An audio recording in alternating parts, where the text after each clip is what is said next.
Rendu au 25e anniversaire du projet de loi C-23, la modernisation des avantages, j'ai pensé qu'il fallait y revenir.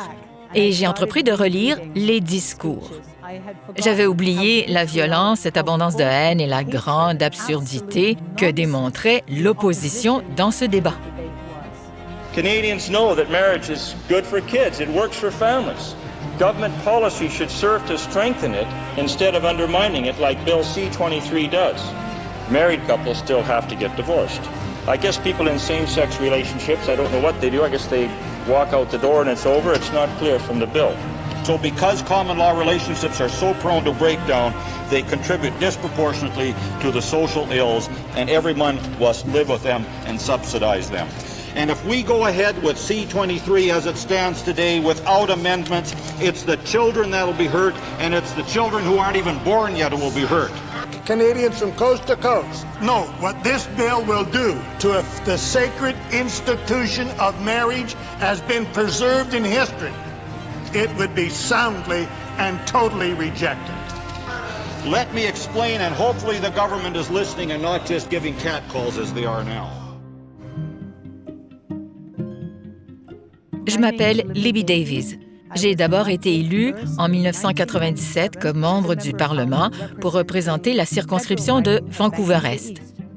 Qu'est-ce que la modernisation des avantages? D'abord, quel nom? Il s'agissait d'une législation fédérale. C'était en fait le projet de loi C-23.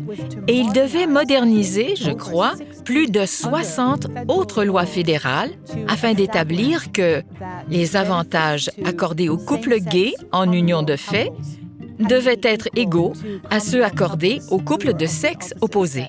Alors, ce projet de loi était très important pour dire oui, vous avez droit aux mêmes avantages pour les impôts, les pensions, dans tout autre domaine de compétences fédérales qu'un couple de sexe opposé qui partage sa vie en union de fait et ils auraient les mêmes droits.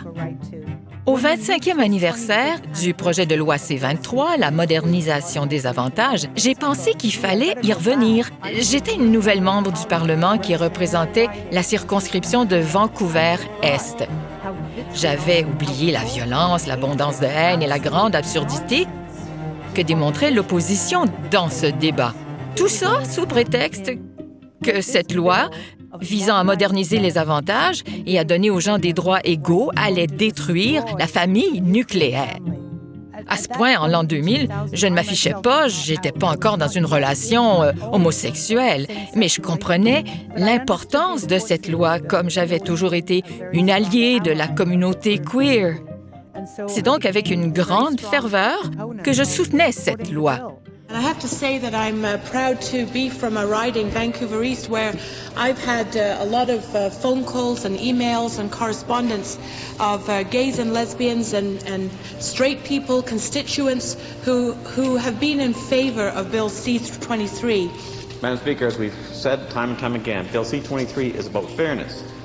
It will extend equal treatment for benefits and obligations to same-sex couples on the same basis as common law. It is a bill which is designed to correct unfairness which existed with respect to the gay community, gays and lesbians who suffered discrimination.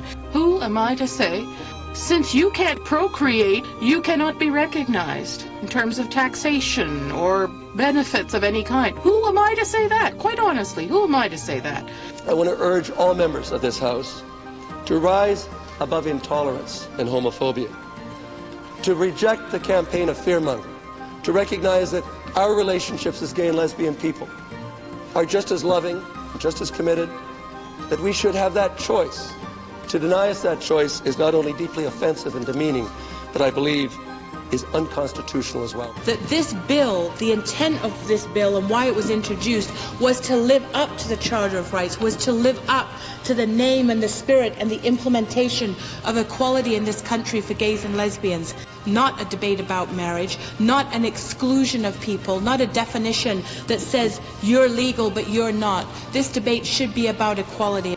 Mais je tiens vraiment à dire que beaucoup de ces changements sont survenus au fil des années et les choses ont évolué grâce aux gens de la communauté qui ont lutté pour faire valoir leurs droits.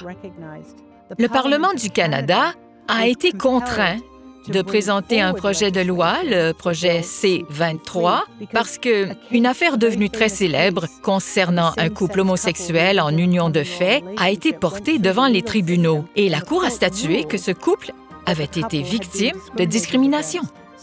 Alors il faut voir ce projet de loi dans son contexte de long parcours qui évolue lentement. Ça a certainement été un combat. Pour atteindre les pleins droits pour toutes les personnes, peu importe qui elles sont ou leur situation. C'est très évident. Ça semble logique. On se demande qui pourrait bien être contre ça. Bien, on se retrouve confronté à toutes sortes de préjudices, des décennies de discrimination, beaucoup d'attitudes. Alors, quand on revient à l'an 2000, maintenant, on prend ça pour acquis. On se dit, c'était quoi le problème? Mais à l'époque, on formait une société qui avait tellement de préjudices. Et même quand il y avait de l'acceptation, c'était pas imposé par la loi. Alors, pour toutes ces raisons-là, et bien d'autres, il était très important que ce projet de loi soit mis de l'avant. Et ça faisait partie d'une plus grande campagne pour les droits des gays, pour la réalisation du potentiel des gens et des droits qu'ils ont selon la Charte canadienne. 25 ans plus tard, on sait bien qu'on a gagné. Tous ces efforts et parfois cette véritable souffrance vécue par les gens pour atteindre ces droits par la loi en valaient la peine, car on profite aujourd'hui des fruits du travail acharné, accompli il y a 25 ans. Alors, c'est quelque chose qui nous donne beaucoup envie de célébrer et qui nous rend vraiment très fiers. Parce que ce changement aurait été impossible s'il n'y avait pas eu tout le travail d'organismes et d'individus qui ont pris les choses en main et ont dit « on ne tolérera pas cette discrimination, on a le droit d'avoir un accès égal aux avantages ». Ils ont mené le combat et ont gagné. On a tous gagné. On a tous le droit d'être qui on est, d'aimer qui on veut aimer et de s'exprimer en fonction de qui on est. Les droits humains sont des droits humains. Ils sont indivisibles. Alors, c'est important de se tenir ensemble. Quand j'y repense, je me souviens que ça a été une étape importante pour moi, personnellement, dans la compréhension de l'importance de la législation pour atteindre l'égalité. On vit dans un monde très difficile ces jours-ci. Vous savez, beaucoup de gens se sentent très découragés. Ils sont désespérés. Je pense qu'une loi comme celle-ci nous montre que quand les gens travaillent ensemble, ça porte fruit. On peut s'exprimer, on peut changer les choses. Quand on regarde 25 ans en arrière, c'est vraiment encourageant de voir les changements qui ont eu lieu et de voir cette loi. Son impact a été révolutionnaire. L'impact qu'elle a eu en tant qu'héritage a été vraiment important pour les personnes vivant dans des relations homosexuelles.